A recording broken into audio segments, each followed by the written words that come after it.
그 부인을 불러가지고 남편에게 총을 쥐어주고 쏘라고 이제 지시를 했답니다. 그래서 이제 남편이 그 자기 부인을 총으로 쏴주기. 제 친구를 통해서 들었는데 자식들을 총살하면서 부모들 앞에 세워놓고 총살을 했다고 하더라고요. 그리고 예술인들, 북한 예술인들은 경계청할 땐 총으로 쏴 죽이잖아요. 그냥 도끼로 이렇게. 북한 간부들의 정말 아주 비밀스러운 이중 생활을 파헤쳐 보려고 합니다. 네, 북한에서도 이 고위급 간부들 사이에서 있는 여러 가지 비리 사건들, 그것 때문에 피바람이 부는 이야기를 시작하려고 합니다. 강철원 선생님, 예. 어떤 것들이 있을까요?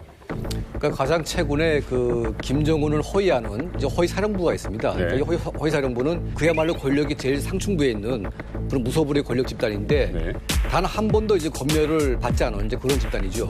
그런데 이제 최근에 그 어떤 간부의 집에서 100만 달러가 발견되고 또 어떤 간부는 뭐 300만 달러 이게 발견되면서 이게 사건화가 됐죠. 그래서 그 호위 사령관을 포함해서 5명이 공개 총살되고 나머지 간부들은 전부 다 추방된 이제 그런 사건이 발생했는데 이거는 이제 김정은을 호위하는 아주 최측근의 간부들이 이제 부패됐다는 점에서 네. 아주 심각한 문제이고 또 이제 과거에 김정일 때에는 그 김정일은 모든 간부의 비리를 다 보고 봤습니다. 예. 그런데 그걸 김정일의 입장에서 보게 되면 이걸 내가 다 처벌하게 되면 이 사람들이 결국은 CIA 돈 받는다. 그러니까 내가 적당하게 돈 받는 거 묵인해줘야 얘들이 적당한 그런 거리를 유지하면서 충성할 수 있다. 그래가지고 봐줬어요. 그런데 네. 이제 김정은 시대 들어서면서 봐주는 게 없습니다. 내가 잘해주는데 돈이 왜 필요하냐. 이렇게 되는 거죠. 그런데 이제 최근에 유엔 제재가 막 들어오면서 간부들의 돈줄은 점점 말라가고 있고 예. 돈 싸움은 격화되고 있고 이런 상황이기 때문에 이런 그 김정은의 이제 그 비리 사건은 거의 반역죄로 이제 처벌을 하다 보니까 너무나 많은 간부들이 지금 처형되거나 수용소 가거나 또 추방되거나 이제 그런 처벌을 받고 있는 것 같습니다. 아니 총살이면 말 그대로 사형이잖아요. 그렇죠. 그런데도 북한에서 그런 비리가 많이 일어나요? 그러니까 북한에서는 모든 것이 뇌물로 통하는 진짜 말 그대로 뇌물공화국이란 말이에요. 그래서 태어날 때부터 나는 뇌물을 내면서 태어나고 산부인과 자체가 뇌물을 내야만 아기를 낳을 수가 있잖아요. 시작부터? 네. 그리고 대학교 들어갈 때 뇌물 들어가고 그다음에 내가 죽을 죄를 안 지어도 만들어요. 뇌물을 받기 위해서. 북한은 그냥 법관이 하기 나름이거든요. 때 돈 좀 있다 그러면 죄를 만들어야 되겠다. 그럼 없는 죄도 만들어서 때려서라도 안 한 것도 했다고 하는 거예요. 그렇게 해서 또 뇌물 받아내고. 예, 그다음에 승진할 때도 뇌물 내고. 죽어서 묻힐 때도 뇌물을 줘야 뇌물을 줘야 되죠. 예, 거죠. 그래야 제대로 된 묘소에 가죠. 근데 저는 이게 웃긴 게 전체가 북한 사회 자체가 뇌물 공화국인데 예. 이 비리 때문에 총살을 했다는 것 자체가 저는 코미디라고 생각합니다. 저 송주 어머님, 이렇게 텔레비 보는 여사님, 댁에 계신 여사님처럼 왜 이렇게 막 아이고 이렇게 재밌게 얘기를 들으세요? 이렇게 무서운 얘기를. 들을수록 기막히지 않습니까? 왜? 우리가 사실은 북한에서 간부들이 뭐 뇌물을 먹는다 그런 말은 많이 들어도 실제 한국에서 그 소리를 들으니까 저는 깜짝 놀라고요. 우리 모르게 알게 모르게 하는 일이 너무 많지 않습니까? 우리 백성들은 모른단 말입니다. 그런 일을. 그렇죠. 그러니까 제 말이 그거예요. 그러니까 한국에서는 실은 이렇게 고위들의 뭐 비리 이런 것들이 SNS가 워낙에 요새 활성화돼 있으니까 그렇죠. 다 들통이 나요. 근데 북한 고위 간부의 비리를 어떻게 알게 되는 거예요? 어떻게 들통이 나요? 예, 그러니까 세 가지 루트에서 이제 그 발견이 되는데 노동당 고위층 같은 경우에는 이제 노동당 조직 지도부의 통보과라는 게 있습니다. 그래서 매일 이제 보고가 되는 체계가 있고 두 번째는 이제 중앙당 신속과라는 게 있습니다. 그래서 신속과에서 자기가 억울하거나 뭔가 고발할 일이 생기면 신속하는 이제 체계가 있고 또 하나는 이제 국가안전보위성에 그 반탄부서가 있어요. 그래서 모든 간부들의 그 비리를 이제 조사해서 그걸 증명하는 이 세 가지 라인이 있는데 그 허위 사령부 사건 같은 경우에는 이제 그 바로 통보과에서 보고가 돼서 이제 촉발된 사례고 저희가 이제 황장엽 선생님 계실 때 그 재밌는 얘기를 하시더라고요. 황 선생님께서? 예, 황 그러니까 선생님이? 어떤 말씀이냐면 김정일이 후계자로 이제 등극된 이후에 맨날 지금 술 파티를 하고 있는데 네. 그 술 파티 친구 중에 부인 한 분이 이제 너무 열받아가지고 왜냐면 이제 지도자가 됐는데 매일 술 먹고 지금 향락을 죽이고 있으니까 이건 당성하고 맞지가 않다 해가지고 당중앙위원회 신속과에다가 이 사람이 신설을 냈어요, 아줌마가. 자기 남편도 자기 맨날 남편이 밤에 안 들어오고 술 먹고 있다. 이걸 신설을 했죠. 근데 그 신서 편지가 김일성한테 가야 되는데 김정일이 갖다 중간에서 받아본 거죠. 어머야. 예. 어떡해. 그래가지고 이제 그 부인을 불러가지고 남편에게 총을 쥐어주고 쏘라고 이제 지시를 했답니다. 그래서 이제 남편이 그 자기 부인을 총으로 쏴주기. 그런 사건이 있었대요. 자, 지금 비리 사건에 뭐 총살까지 감행하는 건 뭐 예사였다는 북한. 근데 이게 그 북한의 공개 채용 사건에 휘말렸던 분이 여기 한 분 있습니다. 대화벌이를 했던 희진 씨. 이게 어떤 이야기입니까? 희준이?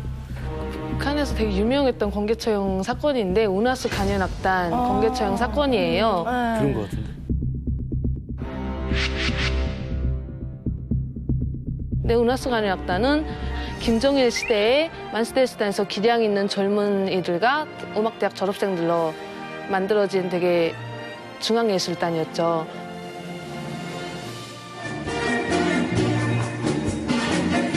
가슴에 불타는 이 심정 알아주세요. 나라나 키워준 우리 당에 충성을 다하죠. 부모님들이 어렸을 때부터 음악을 하셨고 만수대술단에서 활동을 하실 때 네. 아빠는 또 거기서 연주가를 하셨고 그러다 보니까 예술인들끼리 친분이 다 있는 사이거든요. 네. 그냥 오빠 언니처럼 지내던 사람들이 같고 그리고 어렸을 때부터 부모님들이 종합 결혼을 시키겠다고 농담 반 진담 반 하던 오빠가 공은 배우였고 가수였어요. 네. 근데 제가 남유럽에 나와서 그냥 한 1년 지났는데 친구가 와서 얘기를 해줬어요. 청살당했다고. 어떡해. 어허. 제 친구 이야기로는 그 당시 평양에서 들었던 소문은 불순 녹화물을 보고 근데 그게 이렇게 야동 같은 동영상을 보고 또 그대로 촬영을 했다는 거예요. 나 그 소문은 들어본 거 같아요. 네. 또 실제 내용인지는 모르는데 제 친구를 통해서 들었는데 자식들을 총살하면서 부모들 앞에 세워놓고 총살을 했다고 하더라고요. 그리고 예술인들, 북한 예술인들을 다 세워놓고 총살을 했대요. 진짜 사람이 아니야. 근데 아빠가 편지를 쓴 걸 딱 봤는데 그 마음이 느껴졌어요. 그 공포감. 그러니까 그 문구는 없었는데 그냥 내 딸아, 내 딸 제발 아무 일 없이 무사히 집으로 돌아와라 이런 문구였어요. 근데 그냥 공포감이 막 느껴졌고 그렇게 됐어요. 근데 이게 어느 정도 신뢰할 만한 내부 소식통에 의한 어떤 소식인데요. 대외적인 어떤 우리가 알고 있는 죄목은 아까 말씀하신 불순 녹화물 맞아요. 촬영 및 유포죄로 이렇게 그것도 일종의 중범죄거든요. 중범죄. 근데 그 내면에는 그 사람들이 이설주랑 같이 예를 들어 동창을 했던 사람들인데 뭐 이설주가 예전에 누구랑 만났대더라 남자친구가 누구대더라 맞아, 뭐 이런 식의 어떤 루머들을 많이 퍼뜨리고 다녔는데 이제 이설주가 김정은의 퍼스트 레이디가 되면서 그러한 루머들을 차단하기 위해서 아예 그 싹을 다 자른 것으로 알려졌거든요. 일리가 있네. 네. 이 사건이 저 그때 평양에 있을 때거든요. 되게 유명했는데 이 6명 죽었다고 했는데 그 6명 중에는 문경진이라고 되게 바이올린 저도 알아요. 일본수가 있었어요. 그 우나스 가는 악단에서 그 사람은 콩쿠르에서도 1등하고 바이올린 진짜 잘 쳤잖아. 프랑스에서는 그 사람 바이올린 소리가 막 신비하다고 할 정도로 찬양했던 사람인데 어지간하면 간부들이 무서우면서도 김정은한테 제의를 올렸대요. 이 사람 그렇게 천재인데 안 죽이면 안 되냐고. 그러니까 김정은이 우리나라에 바이올린 치는 사람이 그 사람 하나냐고 그냥 죽이라 해가지고 죽여버렸다고 하더라고요. 진짜.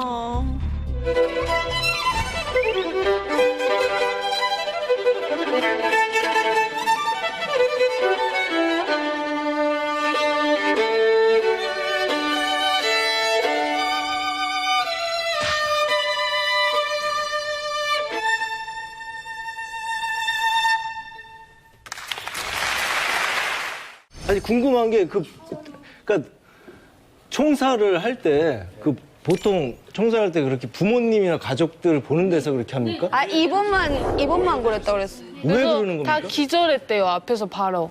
근데 수용소내에서 처형을 할 때는 가족들 딱 앞에다 앉혀놓고 처형을 하는데 이것도 좀 특이한 것 같아요. 북한에서 총살을 자주 하잖아요. 근데 가족들은 절대로 참석시키지 않아요. 왜냐하면 총을 쏜 사람이라든지 그 관계자들을 남아있는 가족들이 보복을 할 수 있는 그런 위험이 있기 때문에 그들의 안전을 위해서 가족들은 총살하는 날 가둬놓고 하거든요. 근데 이분들의 가족들 다 보는 데서 했다는 건 정말 북한에서는 엄청난 사건인 것 같아요. 근데 그게 이제 그 정치범 수용소나 정치적으로 민감한 사건들은 가족을 다 불러요. 그러니까 이제 옛날에 이제 우인이라고 북한이 유명한 배우가 있었는데 그 우인이를 죽일 때 우인이 딸하고 남편을 앞에 세워놓은 거예요. 그래. 오일이는 유명. 그래서 그 사건이 굉장히 유명한 사건인데 맞아요. 보통 이제 가족을 안 세우는 경우도 있는데 이제 정치적으로 큰 사건들은 가족을 딱 앞에 세워놓고 가족이 입회하에다 죽이고. 우인이는 뭘 잘못을 했길래요? 배우였어요. 그 유명한 배우였죠. 맞아요. 그러니까 뭐 동양에서 가장 예쁜 배우 중에 하나였다고 이제 그렇게 국찬했던 그런 배우였는데 그 돈 많은 제일 교포하고 약간 불륜 사건 때문에 문제가 생겼는데 나중에 취조 과정에서 김정일 이름이 나온 거예요 이게. 그래가지고 닥치고 죽이라 해가지고 이제 그 여자를 갖다가 죽여버렸는데 그때 이제 최초의 그 문화예술계 인원을 전부 다 총동원해가지고 우인이를 공개 처형을 했죠. 이거는 저쪽에 있는 분들 다 고개를 끄덕이는. 그 우인이가 그 사귀었던 제일 맞아요. 교포가 차 안에서 죽은 채로 맞아, 발견된 맞아, 거예요. 가스로. 그래서 너 이거 어떻게 됐나 보니까 우인이가 그 죽는 날 밤에 같이 있었던 거예요, 그 남자랑. 그래서 우리한테 소문나기는 이 여자가 너무 예쁘니까 남자가 그런 미모에 빠져서 뭐 이렇게 심장마비를 주고 막 이렇게 소문이 돌았어요. 맞아, 그런 그래서 소문이 그걸 다 돌았어요. 뒤집어 씌워가지고 근데 조사하다 보니까 김정일 이름도 나왔대요. 그래서 죽여야 된다 해갖고 죽였다 그러더라고요. 누구의 말 한마디로 네. 공개 처형이 아직도 일어나고 있고 좀 충격적인데 네. 오늘 그런 북한의 현실에 대해서 정말 아주 생생하게 증언을 해주실 분을 모셨습니다. 이분은 북한 그 비리들을 아주 잘 알고 계신 분이기도 합니다. 네. 자, 보안국의 전화 교환수였던 최정임 님을 모십니다.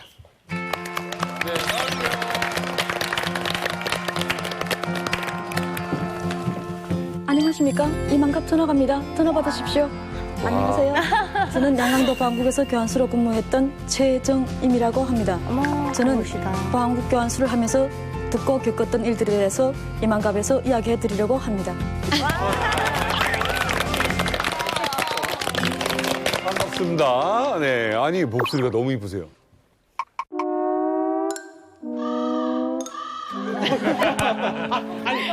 목소리 예쁘다고. 이제 편안하게 저랑 대화하시면 돼요. 대화하면 돼요. 최정임 씨, 목소리가 너무 예쁜 목소리예요. 어렸을 때부터 좀 이쁘셨어요? 아니에요. 저도 양강도 사람이라 목소리는 이렇게 투박한데 근무 설 때는 목소리가 달라져요. 저기 아까 인사하셨던 분 맞죠? 잠깐만, 아까 인사했던 거 첫 분만 해주셔 보세요. 안녕하십니까? 이만갑 전화 갑니다. 잠깐, 지금 그냥 저한테 하듯이 네, 안녕하십니까? 이만갑 전화 갑니다. 다른 사람이잖아. 안녕하십니까? 아니 근데 이만큼에서 양강도 하면 또 우리 송중어머니잖아요. 아, 맞다. 네, 송중어머니도 아까 그 톤 한번 될까요? 네. 저는 어색해서 이 전화 때문에 진짜 오해를 많이 받는단 말이에요. 저는 전화 좀 여보세요. 거짓말. 잘하시잖아요. 저분 정인이가 말투. 물어보라 난 저는 항상 이렇게 그래 조선족이란 오해를 많이 받는단 말이에요. 제가. 맞아. 저분 말투가 양강도 말투예요? 네, 양강도 말. 전형적인 말투? 저 말투도 할 수 있어요? 친구들 만나면? 우린 다 저렇게 말합니다. 그러니까 궁금해요. 친구랑 만났다 쳤을 때. 언니 어디 가니? 여기 왔지. 어디를 가게? 야, 여기 왜 와? 오. 근데 아까 말투로. 언니 어디 가요? 언니 어디 가요?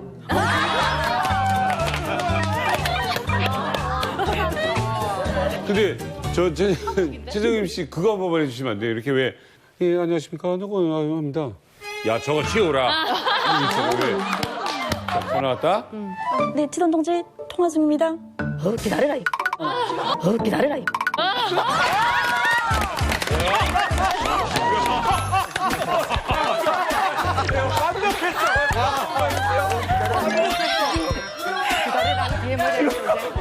긴장해서 손에 땀은 가득하신데 너무 잘하세요. 오늘 반갑습니다. 환영합니다. 아니, 너 너무 다르니까 이게 괴리감이 있을 정도인데. 아니, 우리 정임 씨 같은 경우에는 지금 말투를 들어봐도 이 너무 차이가 나요, 진짜. 근데 우리 정임 씨께서도 이거를 바꾸려고 노력하셨을 거 아니에요, 그쵸? 네, 배웠어요. 배운 거죠. 네, 그 보안국에 입대를 하니까 말을 배워주는 시간이 있더라고요.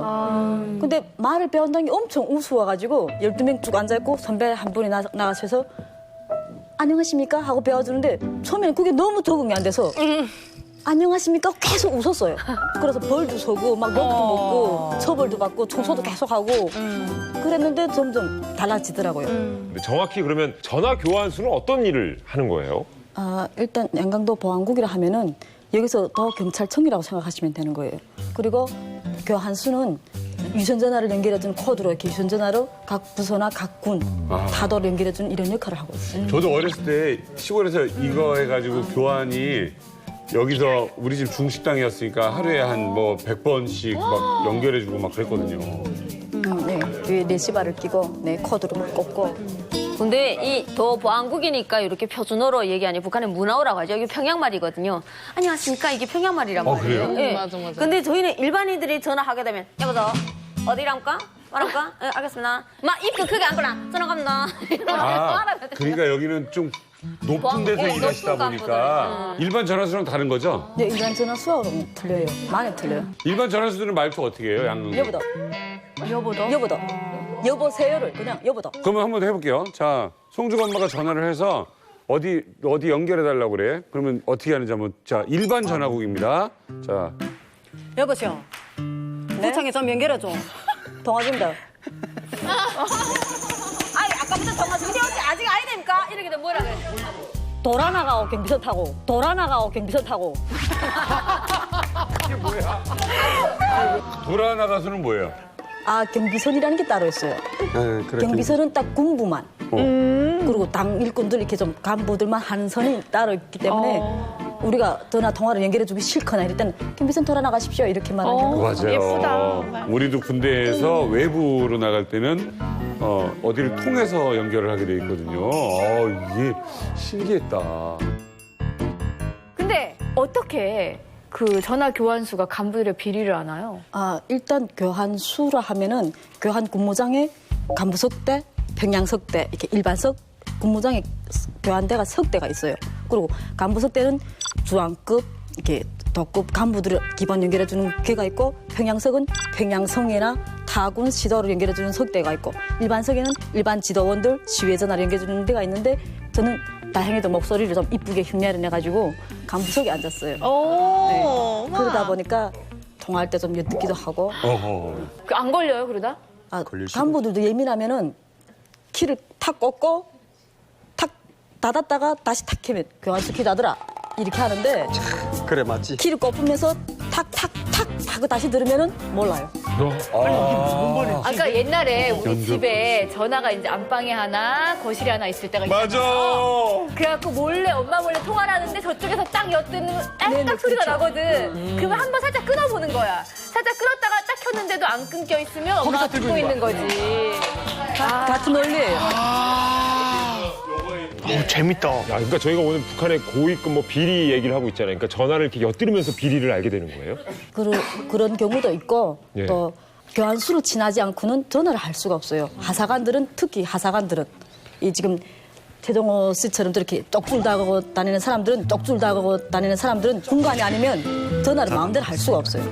저 정도는 쪽줄이라고 부르는군요. 하전사예요, 하전사. 쪽줄이 뭐예요, 지금? 저도 쪽줄이었습니다. 사실은. 예. 근데 다행히도 전화통을 쥐고 있으니까 그걸 내가 쥐고 있으니까 다행히도 저런 분들이 저한테 잘 보여야 그렇죠. 제가 전화를 연결해 주죠. 와, 우리는 창고장이라서 굉장히 높은 사람으로 알고 있었는데. 정호요. 쪽줄이세요? 이거 쪽줄은 아니고 쪽줄이라고 표현할 때 되면 한 줄이고 한 줄이 시대 쪽 이거는 엄연히 부소대장인데, 그러니까 병장, 이길 만한 병장인가요? 그래도 한 개 소대면 30명을 책임지는 부서장인데 이게 부서장이면 연장. 근데 나를 쪽줄이라고. 마음이 상하셨어. 아니 우리 솔직히 건다리 같은 건 우리 안 받습니다. 군대한테 지니까. 아무튼간에 전화는 마음껏 쓰셨어요? 저는 교환수들은 우선 첫째로 제가 다 그냥 장악을 하고 있었으니까 우리 부대 교환수들. 쌀이랑 이런 거 주니까. 자, 그러면 위 간부들이 이렇게 교환수들을 교육하거나 이런 시간도 있나요? 그런 시간은 따로 없고요. 네. 보안국이 통째로 모이는 시간이 있어요. 아침 8시 30분부터 30분 동안 조회를 하는 시간이 있는데 그 시간에는 랑강도 보안국이 남자가 한 1000명 미만이고 여자들 한 35명밖에 안 돼요. 아이고야. 네, 그러니까 일단 꽂히잖아요. 와, 좋았겠다. 그러니까 남자들이 많으니까 관심이 엄청 여자들한테. 그런데다가 또 전화 교환수까지 하면은 인기가 장난 아니에요. 그러니까 그냥 그 교환수하고 친해지기 싶어가지고 이런 말도 저런 말도 하고 주소 듣고 보면 그게 다 비밀인 거예요.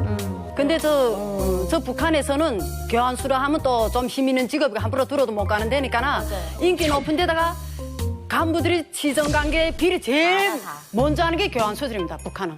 다 자기는 가만 저렇게 해서 비밀에 다 들른단 말입니다. 이야. 예, 아무튼 보안국 간부석에 전화 교환수를 했던 우리 최정희 MC가 북한에서 정말 직접 보고 들었던 북한 간부들의 비리에 대해서 이 자리에서 말씀해 주신다고 하는데 그 첫 번째 내용 함께 보시죠. 보안국 전화 교환수가 꼽은 북한 간부들의 충격 비리. 첫 번째, 북한 간부의 정복을 벗긴 여자. 와, 정복을 벗겼어? 정복을 벗긴 여자? 정복을 벗겼으면 벗겼어. 자기가 바람핀 거야.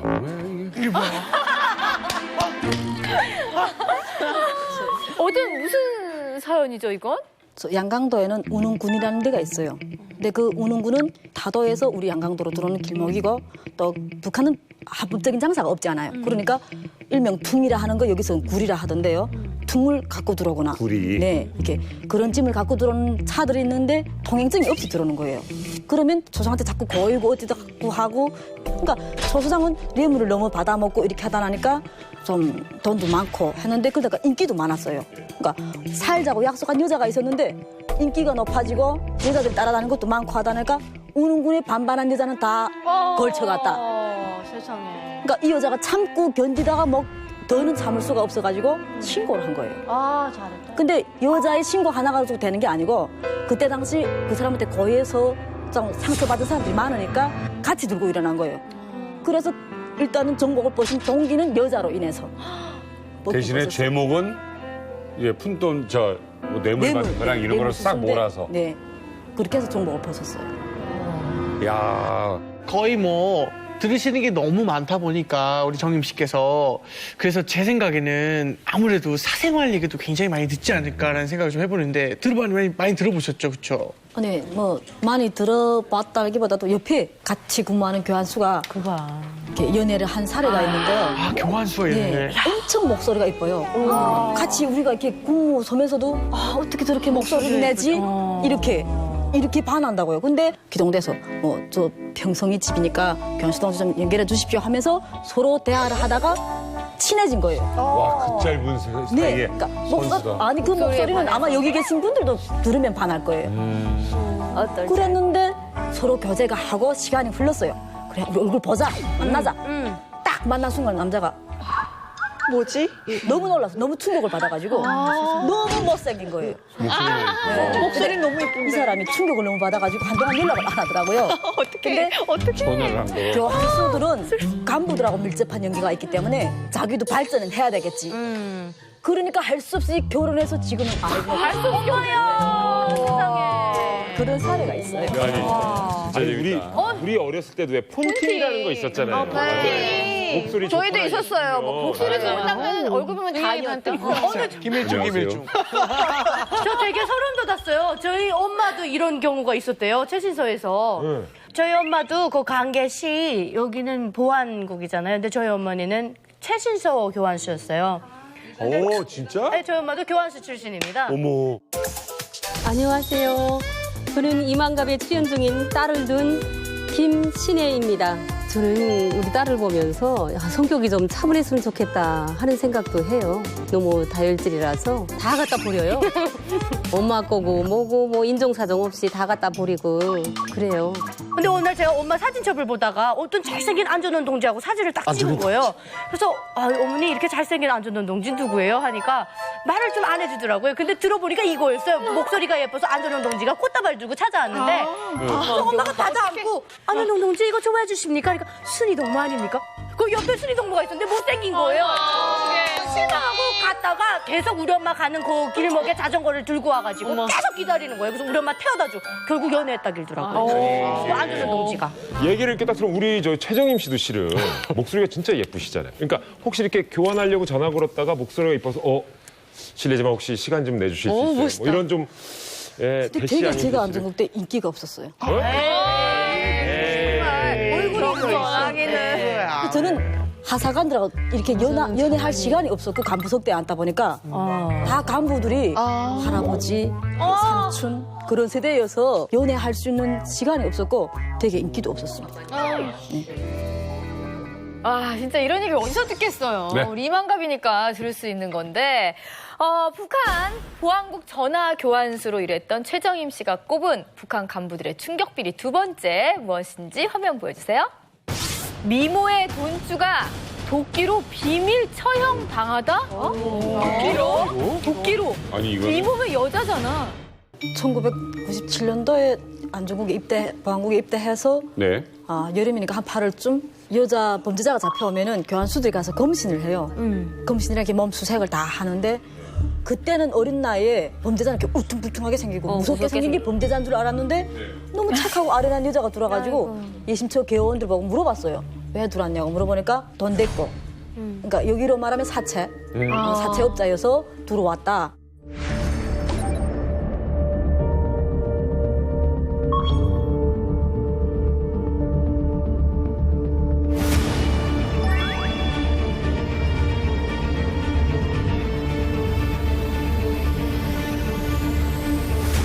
그래도 그게 잘 이해가 안 되는데 좀 들어보니까 아들이 외국어 학원 다니는데 학원 선생님하고 좋아한 거예요. 바람이 난 거예요. 그러니까 7살 남자가 연하인데 그렇게 바람이 나서 좋아하다 보니까 학부 형들이 수근수근 아이고야. 어떻게 저 여자는 저렇게 돈이 많고 그러냐? 응? 남부들을 끼고 논다.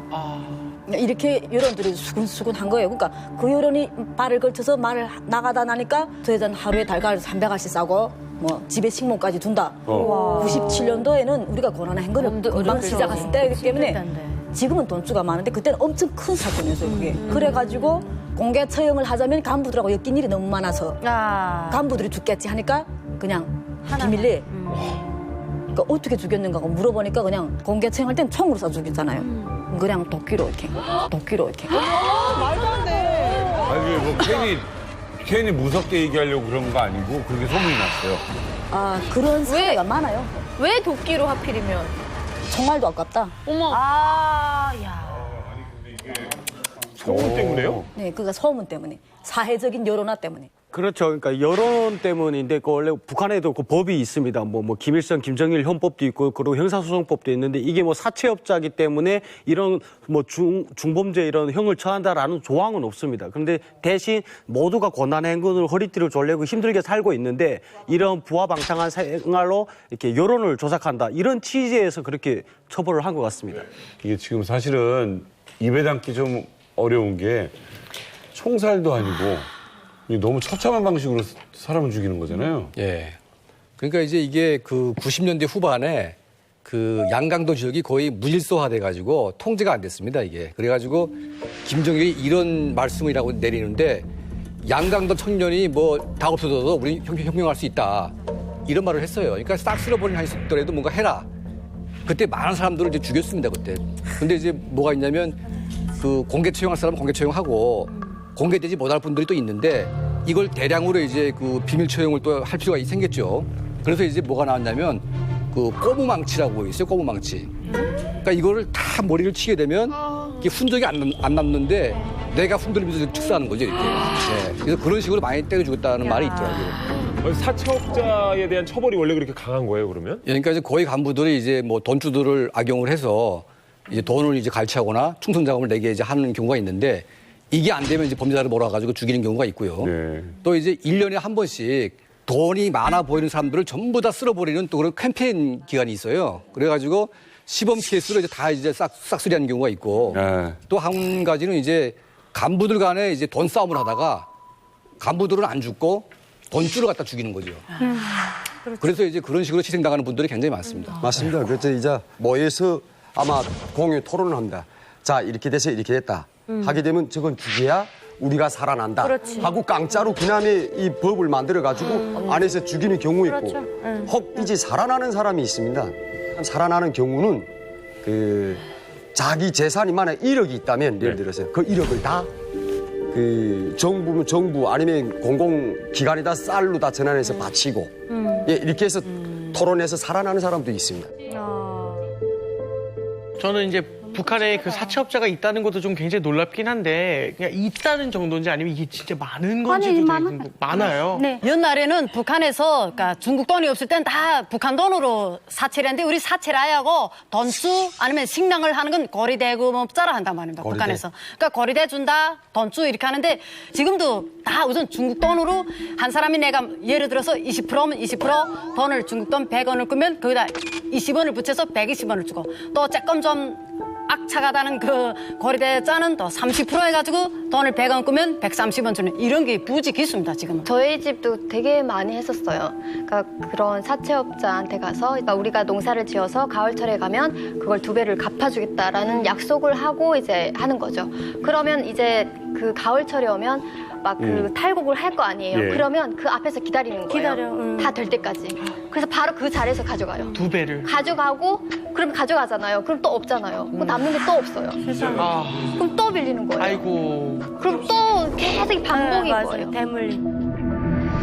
그러니까 이거를 좀 정리를 하고 넘어가고 싶은데 일단 북한에는 중앙적인 금융기관이 없어요. 뭐 있다지만 무용지물이기 때문에 결국 은행이 해야 되는 대출과 그리고 환전의 업무를 모두 개인들이 하는 거죠.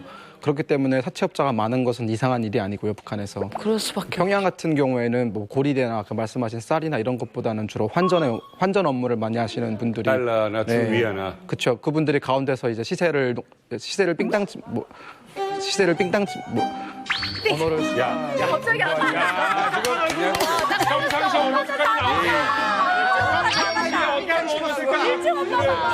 빙땅이 웬 말이야? 되게 진선. 진숙 씨. 잡았다. 실망이네요. 진짜 기회는 있대요, 오빠. 아니야. 이렇게 나오는 거야. 근데 우리 저 카메라 앞에서는 그렇게 말이야. 얘기를. 자, 다시 갈게요. 근데 우리 여자들이 봤을 때는 굉장히 인간적인 면도 보이네요. 그럼요. 원숭이도 나면서 떨어질 때가 있는데. 그 가운데서 그 시세 차익을 이제 수치하는 거죠. 예. 네. 시세 차익을 수치화한다고요. 그분들이 주로 있는 곳이 이제 시장 같은 데 가면은 그분들이 따로 있는 방이 있어요, 이렇게. 그래서 거기서 이제 환전 업무를 진행을 하고 저희 어머니 친구가 환전을 하시는 분이었는데 그분이 보통 이렇게 지갑에 한 3만 불에서 5만 불씩을 가지고 항상 계세요. 5천만 원씩. 네, 지갑 다 현금으로. 와. 그래서 놀랍기도 했고 그치. 그리고 가끔씩 그분이 술 취하면 자랑을 하세요. 나 돈 얼마 있다고. 제 앞에 이렇게 흔드세요, 이렇게. 돈 좀 주세요. 전 지금도 생각나는 게 돈주 엄마들 그 돈 세잖아요. 기계보다 더 빨라요. 그렇지. 그리고 딱 집으면 이게 지갑에서 이만큼 딱 집으면 이게 얼마래요. 딱 준대. 애늘이 없어. 예, 우리나라도 사실 그랬잖아요. 남대문 가면 달러 아줌마가 있었잖아요. 달러 아줌마들이 있었는데 야, 북한은 아직도 그 방법밖에 없는 거잖아요, 사실. 근데 지금 2015년에 고려중앙은행이 딱 새로 생기면서 이제 장려를 하거든요. 그러니까 신용카드를 발급해주고 그리고 이제 뭐 계좌를 만들어서 저축이든 뭐 예금이든 돈을 우리한테 맡기면 우리가 철저히 신용을 보장해주고. 믿어요? 안 믿죠. 그러니까 예를 들어서 가본 거죠, 어느 장군이 뒤에서 받은 5만 불을 저 이거 은행 환전 좀 해주시겠습니까? 그날은 노예부에 가서 취급받아요. 목 잘라요. 목 잘리지. 그렇죠. 이 돈 어디서 났냐? 근데 신용카드는 많이 쓰고 있어요, 지금은. 신용카드를 쓴다. 네, 근데 신용카드를 안 쓰면 결제를 못하게 만드는 방법이 있기 때문에 어쩔 수 없이 재산을 공개해야 되는 거죠. 재밌다. 아니 근데 신용카드를 쓰면 그 결제는 후불이에요? 아니면 선불? 결제는 후불이고요. 선불? 선불이죠. 선불, 그냥 선불이지. 약간 신용카드라기보다는 우리 체크카드라고 보시면 돼요. 체크카드. 그러면 선불이죠. 저 평양에서는 어떤 변화가 좀 있는 것 같으세요? 일단 지금 많은 분들이 말씀하시는 그 돈주라는 사람들은 고난의 행군 이후에 북한 사회에 생겨난 하나의 새로운 계급이라고 보는데 1997년 이후에 어떤 평양에서 잘 사는 사람들도 새로운 길을 모색을 했어야 했어요. 어떻게 살아갈지. 그렇지. 근데 내부에서는 뭔가 더 먹을 게 내수 시장이 워낙 피폐하다 보니까 더 먹을 게 없고 결국 그들이 눈을 돌린 게 해외였어요. 그래서 1998년에 베이징으로 지금 우리가 다 아는 그 해당화관이 처음으로 나서 문을 열었거든요. 식당. 네.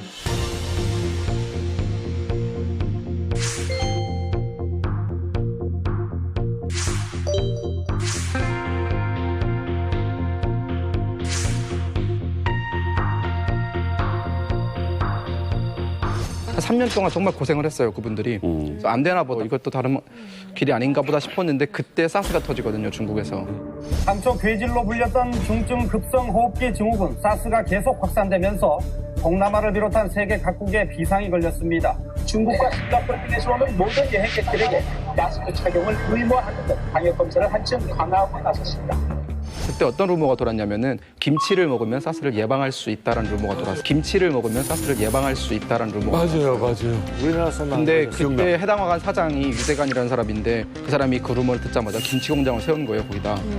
식당이 거의 폐업위기였는데 그 김치 공장으로 인해서 해당화가 완전히 엄청 뜬 거예요. 그래서 2005년 자료에 북경에서 가장 뭐 어떤 명망이 있는 기업 50인 기업에 해당화가 들어갈 정도로 그렇게 성공. 와, 북한 식당이. 네네. 본인 그 식당에 가면 지금도 그 명패가 있어요. 그때 받은 그 명패가. 이야, 멋있다. 해당화가 그렇게 성공을 하니까 이제 저 성공을 따라서 우리도 뭔가 돈을 벌어봐야겠다라고 생각한 사람들이 대부분 다 중국으로 나왔고 네. 중국 이후에 동남아 이런 쪽으로 나가면서 이제 그들이 어떤 하나의 계급을 형성을 하는 거죠, 거기서. 네. 근데 이게 그렇게 북한에서 만약에 북경으로 나와 있는데 그러면 해외에선 계속 살 수 있는 거예요, 이 사람들은? 그러니까 그분들이 5년만 살고 들어가야 합니다, 평양으로. 시간 제한이 근데 있구나. 여기서 재밌는 현상이 벌어져요. 그렇게 북한에서 만약에 북경으로 나와 있는데 그러면 해외에선 계속 살 수 있는 거예요, 이 사람들은? 그러니까 그분들이 5년만 살고 들어가야 합니다, 평양으로. 시간 제한이 근데 있구나. 여기서 재밌는 현상이 벌어져요. 그들은 5년 동안 자본주의, 그러니까 뭐 거의 자본주의와 비슷한 중국에 살다가 북한에 들어가잖아요. 너무나 많이 다른 거예요. 근데 그들은 계속 본인들이 원래 살던 그런 삶을 원하고, 그러니까 그들의 니즈가 존재하니까 이것 봐라, 평양에도 이런 외화 상품들 그리고 이런 명품들이 팔릴 수가 있겠네라는 생각을 한 사람들이 그 사람들한테 그 명품들 대기 시작한 거예요. 그리고 그 명품들이 팔릴 곳들이 있어야 되니까 그때부터 백화점들이 생겨나고 외화 식당들이 늘어나기 시작한 거죠. 이해관계가 딱 맞아 떨어진 거예요. 네. 자, 우리가 생각해 볼 때 북한에는 부동산 학이 없어요. 그 부동산을 어떻게 취급을 해서 어떻게 돈을 버는지 모르는데 그들은 지금 부동산을 통해서 많은 돈을 벌고 있단 말이죠. 그렇죠. 그들 대부분이 중국이나 동남아에서 부동산이 어떻게 돌아가는지 그 메커니즘을 읽고 이해하고 그 배운 사람들이 들어와가지고 이제 그 부동산을 통해서 돈을 벌고 있는 겁니다. 정답은? 뭐야? 뭐야? 뭐야? 난 너를 사랑해, 난 너를 사랑해. 이 세상은 너뿐이야. 소리쳐 부르지만 저 대답 없는 너만 불쾌하는데. 은밀한 방에서 붉은 노을을 봤구나. 그런 거야? 한국 노래 불렀구나. 한국 노래. 네, 정답은 그분이 노래방에서 한국 노래를 부르고 나오는 걸 봤습니다. 은밀한 방이 노래방? 우리 보이지도 감시해야 되는 사람이 한국 노래 부르는. 야, 우리는 호텔방 생각했지. 아무튼 이거 우리가 보면 별거 아니지만 뭔가 대단한 일 같은데. 제가 북경에 있는 한인타운, 왕징이라고 부르는 한인타운이 있거든요. 한인타운? 네, 거기 한국인이 운영하는 우리 흔히 아실 거예요. 금대방. KY. 알지? 누가 봐도 한국 노래 불렀어. 제가 들어가는 길이었고 그분이 나오시는 거예요. 근데 그분은 가족들이랑 같이 있었어요. 오, 대박. 근데 얼굴을 아는 사람이었어요? 당연히 알죠. 왜냐하면 토요일마다 생활총화로 가서 보는 사람이에요. 근데 준혁 군 거기 들어가는 것도 걸리면 원래 안 되는 거잖아요. 근데 피트 생각이 나는 게 어차피 여기 노래방이고 당신도 가족이랑 같이 왔는데 이런 생각이 드는 거예요. 그래서 어차피 당신은 날 고발하지 못할 거다라는 그런 계산이 깔려 있었고요. 맞지. 똑똑하다. 그래서 그 다음 주에 이제 토요일에 저 사람 만났어요. 둘이 모른 척했잖아요. 둘이 모른 척했잖아요. 이런 일이 다 있었네요. 아 근데 얘기를 쭉 들어보니까 보이지도 그래 노래방에서 노래 부른 거를 봤다는 거는 간 거잖아, 준혁 씨도요. 그렇죠. 예, 엘리트인 척 저렇게 지금 안경 만지면서 지금 예 하더니 뭘 믿고 노래방을 간 거예요, 준혁 씨는? 노래방 간 것도 화를 해. 그러니까 저는 항상 다닐 때 조금은 제 스스로의 안전망은 제가 만들어 놓고 가거든요. 그래서 저는 특수세대 출신들이랑 같이 다니는데 특세대가 뭐예요?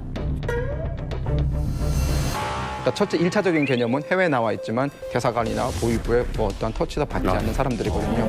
그리고 2차적인 개념은 이제 그들이 하는 역할이 무엇이냐인데 주로 보위부나 아니면 국가보위부에서 파견하는 어떤 해외 정보를 감시한다거나 아니면 해외에 나와 있는 한국인들을 포섭해서 우리 편으로 만든다거나 이런 일을 하는 사람들이 있고요.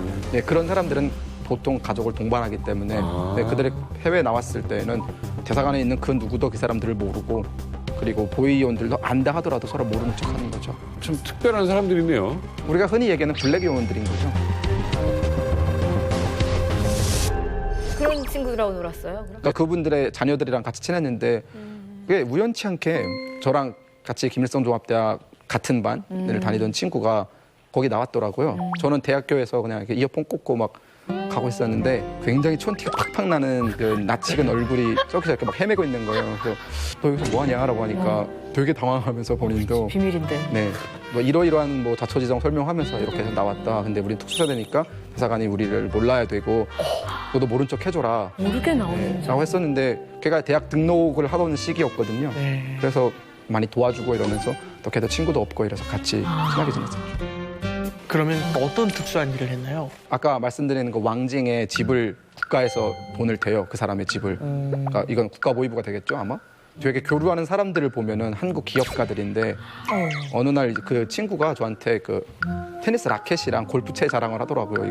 이거 5,000불짜리라고 두 개 합쳐가지고 그쵸 500만 원 상당히. 저는 솔직히 넌 테니스 칠 줄 모르면서 이게 왜 있냐 너한테 라고 하니까 아버지랑 만나는 어떤 한국인 사업가가 선물을 줬대라는 거예요. 그래서 그때 제가 유추하기를 아버지가 받은 임무가 이러이러한 임무구나라고 생각을 했었죠. 그러니까 이제 이게 그 국가안전보위성 내에 이제 해외 파견조가 있는데 국가안전보위부 류경 부부장 시절에 그 모든 사업은 돈으로 이루어지다 보니까 이 돈을 끼지 않으면 이 정보를 캘 수가 없어요. 네. 그래서 이제 국가안전보위부 요원들을 경제 일꾼들을 다 위장을 시킵니다. 그리고 중국으로 쫙 보내가지고 남한 사람 만나서 다 정보를 빼고 포섭하고 끌어오는 그런 역할을 하는 거죠. 그래서 이제 누가 간첩인지 아닌지 다 이제 판단을 하게 된 것인데. 조심해야겠네요. 네, 그래서 이제 그런 사람들 많아. 북한의 순수한 무역 일꾼처럼 보이지만 국가안전보위부 요원이 이제 그렇게 위장해가지고 나오는 경우가 많습니다. 아니 근데 한국인을 포섭하려면 선물을 줘야 되는 거 아닙니까? 근데 왜 선물을 받아요? 제가 판단하기로는 그만큼 그 둘 사이의 관계가 돈독해졌기 때문에 선물을 받지 않았을까 생각을 합니다. 그러니까 뭔가 미끼를 자꾸 던지니까 이쪽 사업하는 사람들이 이제 나중 부탁한다라고 했던 거겠죠. 그리고 약간 뭐 이런 식으로 접근을 해요. 대북 사업권에 독점권을 주겠다. 네. 아니면 뭐 금강산 쪽에 뭘 주겠다. 이런 식으로 하고. 근데 실적이 없으면 바로 소환돼요. 근데 그 사람들은 실적이 되게 좋았던 거죠. 어떤 실적을 내야 되는 거예요? 그런 골프채 받는 이런 게 아닐 거 아니에요? 뭐 예를 들어서 한국인의 사업가를 평양으로 초대한다거나. 그렇지. 아니면 뭐 재미교포들 이런 분들을 포섭을 해다가 어쨌든 북경을 통해서 들어가야 되니까 다 거기 나와 있는 거예요. 사실 뭐 얘기 들으면 들을수록 놀랍긴 한데 저는 이제 북한 주민들께 좀 궁금한 게 실제로 이게 특수세대 이런 걸 좀 들어보신 적 있으신지 그럼 궁금하네요. 저희 큰어머니가 그런 비슷한 일을 하셨었어요. 그래서 어렸을 때부터 아예 국가에서 키운 거죠.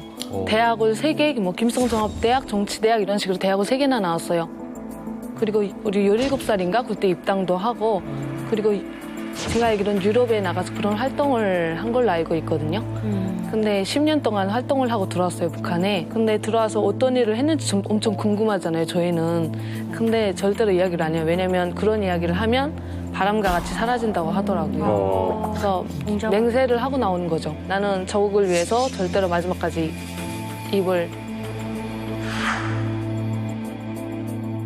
북한의 엘리트 유학생 우리 준혁 군이 이 특수세대 말고 또 한 부류의 사람을 만났다고 합니다.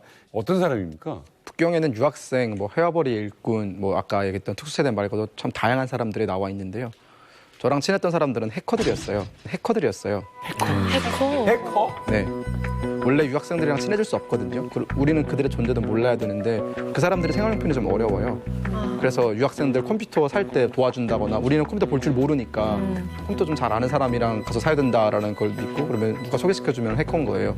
그러면 그 사람이 뭐 안에 컴퓨터가 어떤 게 좋고 이따 설명을 해주고 저희는 그 다음날 뭐 밥을 같이 먹는다거나 이런 식으로 친해졌었는데 저도 이제 그렇게 한 사람이랑 친해졌었죠. 주로 하는 일이 뭐냐라고 물어보니까 저는 그때 그게 무슨 뜻인지 몰랐어요. 킹한데요. 게임. 정말 한국에서 유명한 게임이잖아요. 한때 엄청나게 많은 사람들이 했었는데 방 하나에 컴퓨터 한 20대 정도를 이렇게 깔아놓고 아이디를 다 해킹해가지고 장사를 하는 거예요. 예를 들어 뭐 성주 만들어 놓고 뭐 이런 식으로 해서 창 팔고 그쵸. 아이템 팔고 그런 것들을 하면은 1년에 진짜 뭐 몇십억씩 버는 거예요. 몇십억씩 버는 거예요. 나라에서 정식으로 내보낸 걸로? 그렇죠. 근데 원래 그 사람들이 하는 임무가 다양해요. 그러니까 은행을 털 때도 있고 예전에 그 농협 해킹 사건도 그 사람들의 소행이고. 아 그래요. 국내 웹하드 사이트를 통해 북한 악성 코드가 유포됩니다. 농협 전산실 협력업체 직원의 노트북이 우연히 끼어 있었습니다. 사이버 테러를 노리던 북한에게는 노트북이 농협 전산실에 침투한 일종의 고정 간첩이 된 겁니다.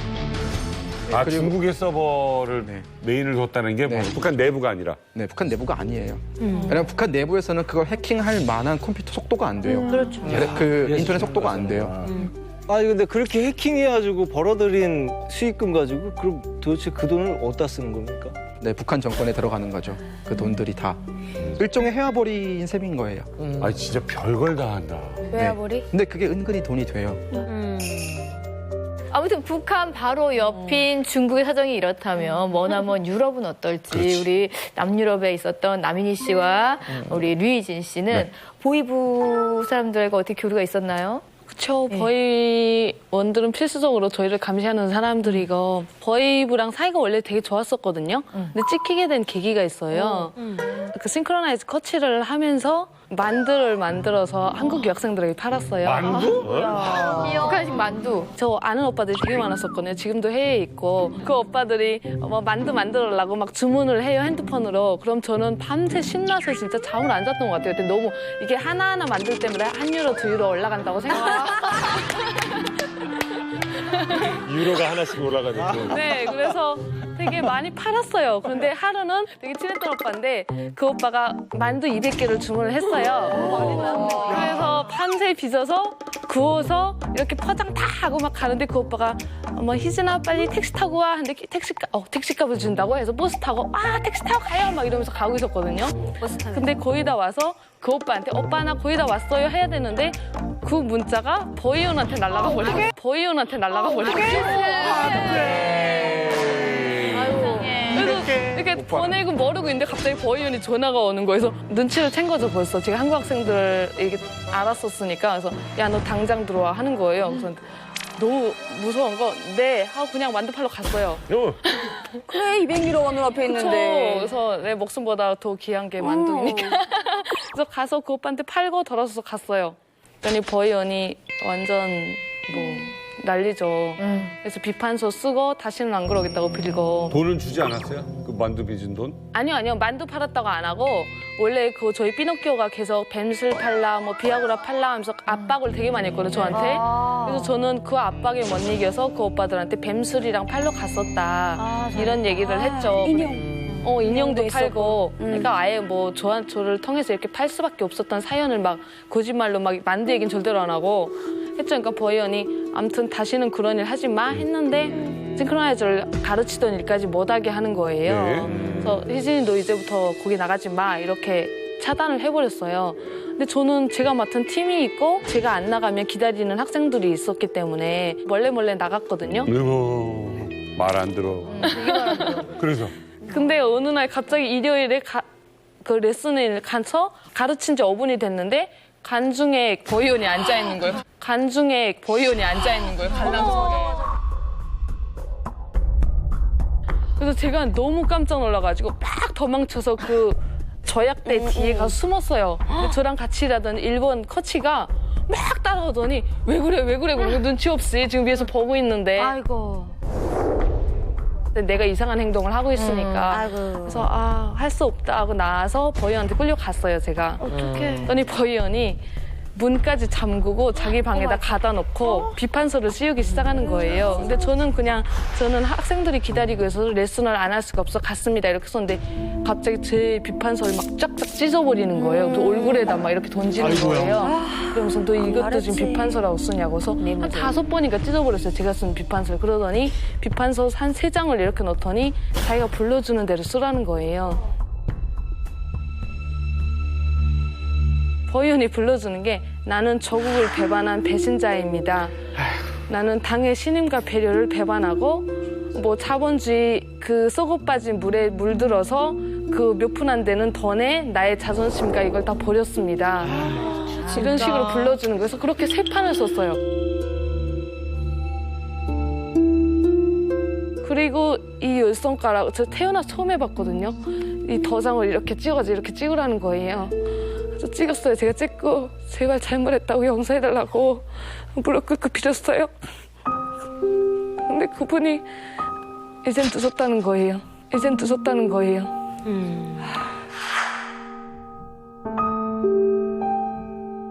그래서 그다음에 그 당시에 민니랑 가까워지기도 했었고 민니가 탈북하자고 이야기를 하게 됐고 내가 정말 아빠한테 너무 죄스러웠거든요. 근데 나는 잘못한 것도 없는데 갑자기 민족 반역자가 돼버린 거예요. 그래서 탈북할 수밖에 없었어요.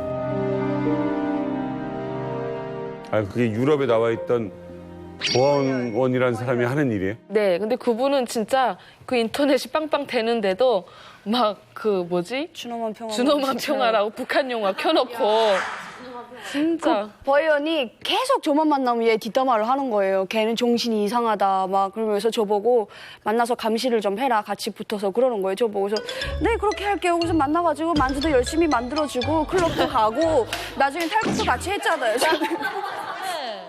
저 되게 순수해 보인다고 저보고 감시하라는 거예요. 이 친구를.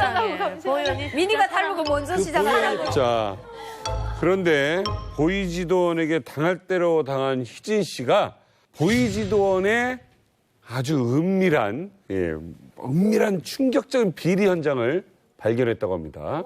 자, 이겁니다. 남유럽의 보이지도원은 외화벌이 노동자의 월급을 빼돌려서 내모에게 바쳤다. 내연녀에게 바쳤다. 내연녀. 그게 얼마 되지도 않은 그러니까 우리 월급을. 머리가 거기에서 있는 거야. 이게 그런 거야. 상상이라는 거는 손가락은 누구 주겠어요? 내연녀 주지. 저도 생각을 했던 게 사실 내연녀이긴 했거든요. 아니 재환씨마저 이렇게 똑같아요. 아니 그게 저는 보자마자 저기 괄호 안에 그냥 희미하게 내연녀라고 써 있는 것 같이 보이는 거예요. 보였대. 야, 저게 보였어요. 저기 그냥 사사사사 그냥 긁으면. 희미하게 내연녀에게 바쳤다. 아, 그게 자기도 모르게 어느 날 복권 사면 이거 안 긁어도 보이는 괜히 보이는 것처럼. 자, 정답 확인합니다. 남유럽의 보이지도원은 외화벌이 노동자의 월급을 빼돌려서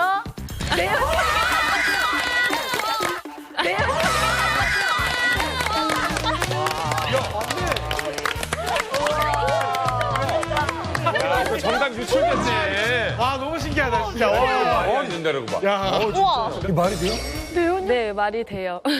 어떤 내연녀? 그 처음에 나갔을 때 33살 난 버이언이었어요. 근데 그분이 1년 있다 들어가셨는데 북한에 가족은 물론 당연히 있고 아들도 있어요. 아들도 엄청 큰 장가를 한 20몇 살에 가셨다고 하더라고요. 근데 그분이 영어 외국어 대학을 나오셔가지고 버이언 하는 바람에 그 대외건설 노동자들의 월급 받는 일이랑 뭐든 컨트롤을 그분이 다 하시는 거예요. 네. 그러다 보니까 외화벌이 회사에서 주는 수표를 받아다 현금으로 바꿔서 노동자들에게 월급을 주시는 일을 하는데 그때 예를 들어서 200유로를 노동자들에게 줘야 한다면 한 180유로 이렇게 주면서 50명이다 인원에게 돈을 이렇게 와, 많다. 1000유로. 그렇죠. 많다. 그렇게 해서 진짜 쓰레기 같은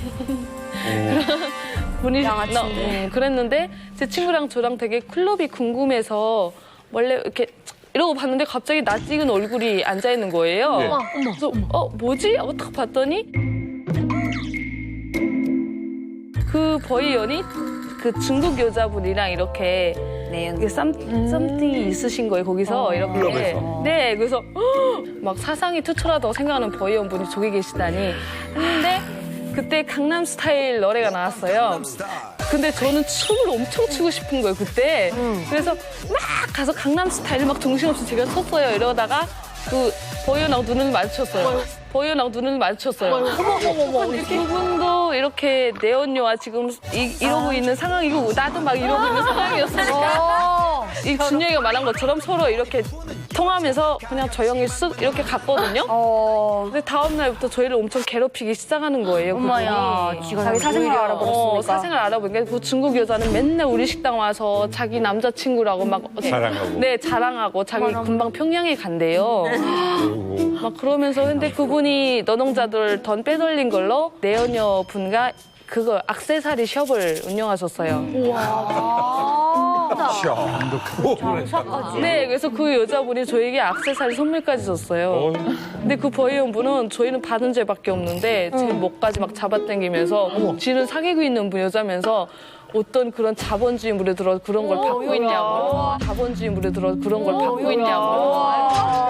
내로남불이. 진짜 황당했거든요. 너무 황당했어요, 그 상황이. 야, 이게 대박이다. 야, 나 이만 가보면서 이런 류 얘기는 처음 들은 거야. 그러니까 뭐 외국에서 생활하는 사람들의 얘기 쪽은 근데 그분을 노동자들이 막 엄청 이렇게 욕하다가 그게 북한에 통보가 된 거예요. 그래서 그분이 들어가시게 됐고 들어가서 엄청난 그 피해를 보신 걸로 알고 있어요. 쌤통. 야, 보이부 안 되겠다. 아니 그러면 혹시 남유럽에서 일했던 우리 미니 씨도 이 그렇게 뭔가 그 노동자의 월급을 이렇게 착취하고 뺏어가는 그런 보이지도는 알고 있었어요? 아, 제가 있을 때 보이지도는 영어도 할 줄 모르고 이런 행정에 끼울지를 못했어요. 근데 저는 피노키오라고 하는 그 지배인이 되게 화가 나는 게 월급을 주잖아요. 중국인 사장이 월급을 줘요. 그러면 여기 책임자가 지배인 동전은 월급 들어왔습니다 하면 딱 그 국제전화가 되거든요. 평양까지. 주지 마. 주지 말라는 거예요. 그래서 저희가 안 주고 하니까 막 3개월에 한 번씩 막 그 폭동 일으키다시피 그 돈까지 가면 그다음에 주라고 하는 거예요. 그런데 거기서 80%는 자기가 가지고 20%만 저희한테 준 거예요. 그래서 제가 3개월에 한 번씩 받는데 400유로 내지 450유로를 받았어요. 그러니까 한 달에 120 내지 한 150유로 정도 받았는데 이런 물가로 치면 그게 돈도 아니잖아요. 솔직히 말해서. 그러니까 제가 바나나가 1유로 하는데 그것도 제대로 못 사먹고 밀가루가 99센트 제일 싸요. 1kg에 99센트. 그걸 사다가 그냥 전도 부치고 튀겨도 먹고 그거 가지고 계속 밀가루만 먹었거든요. 민인의 회사는 좀 괜찮은 거예요. 대리운전 회사에 가면 그분들은 진짜 집에 돈을 하나하나 아껴서 가려고 샘물도 안 사 먹거든요. 그냥 수돗물을 먹는 거예요. 근데 그 남유럽의 수돗물은 이게 석회가 깔리거든요. 그래서 병에 걸리는 사람이 되게 많아요. 샘물이 몇 푼 하지도 않는데. 아니 이게 웃긴 게 해외까지 그러니까 감시를 하라고 보낸 보위 지도원이 이렇게 비리를 저지르고 있으면 북한 당국에서는 그 보위 지도원을 감시할 수 있는 또 다른 방법은 없어요? 근데 그 버이원들을 감시하는 그 어지리 대표라고 있거든요. 그분이 제가 해외에 있을 때 진짜 지겹도록 많이 와요. 그럼 똑같아요. 그냥 와서 여행하고 돈 뺏을 거 다 뺏고 그 짐이 키로수가 넘어가면 그 쓰레기네. 그 짐 키로수 넘어가는 내는 돈이 그 안에 있는 내용물보다 더 비싸거든요. 근데도 절대로 안 빼요. 너희가 이거 내라 이러고 있잖아요. 그리고 그걸 똥짐을 지고 넘어가는 거죠. 그리고 좀 잊을까 하면 또 와요. 그리고 저희 후금 다니는 거네, 지금. 네, 그냥 감시라기보다 벼룩이 간을 빼먹어라. 아니, 왜 그러고 살아? 그렇죠. 그 지배인도 그렇게 돈 많으면서 어쩌다 한번 남유럽에 오면 저희 보고 밥 사달래요. 저희 보고 밥 사달래요. 밥 사내라 그러고 저희 보고 옷 사달라 그러고 저희 보고 돈 모으라 그러고. 아니, 강찬호 대표님. 그렇게 해서 가져가요. 자존심이라는 게 있잖아요. 내가 보이직에 있으면 이거 지금 뭐 이런 게이트 비리 얘기 들으면 넌 어이가 없어요. 국가안전보위성이라는 것은 이제 그 감시 조직이 상위 이 그룹에 있기 때문에 이 사람들 제어할 수 있는 수단이 많지는 않아요. 그리고 이제 국가안전보위성 내에 감찰 조직이 있긴 한데 다 가재는 제 편이기 때문에 다 감싸주는 그런 편이거든요. 그래서 이제 그 해외에 나가 있는 특히 러시아 같은 데는 워낙 많이 나가 있다 보니까 이 사람들이 1인당 10만 달러씩 번답니다, 이게. 1억 원. 예, 10만 달러씩 벌어가지고 국가안전보위성 상위 조직이 또 상납을 해야만 자기도 또 나갈 수가 있으니까. 그러니까 국가안전보위성 자체의 이 부정부패가 전부 다 해외 나가서 이제 빨아들이는 돈으로 이제 다 이게 충당을 하는 거죠. 그러니까 이제 노동자들은 이제 뭐 보위원한테 떼우고 당한 비서한테 떼우고 지배인 떼우고 국가에 떼우고 남는 게 아무것도 없어요. 없죠. 야, 이런 참 그 인민을 위한다라고 얘기는 하면서 그렇게 인민들한테 착취하고 그 와중에 서로가 뜯어먹고 막 이러는 게 참 기가 막힙니다.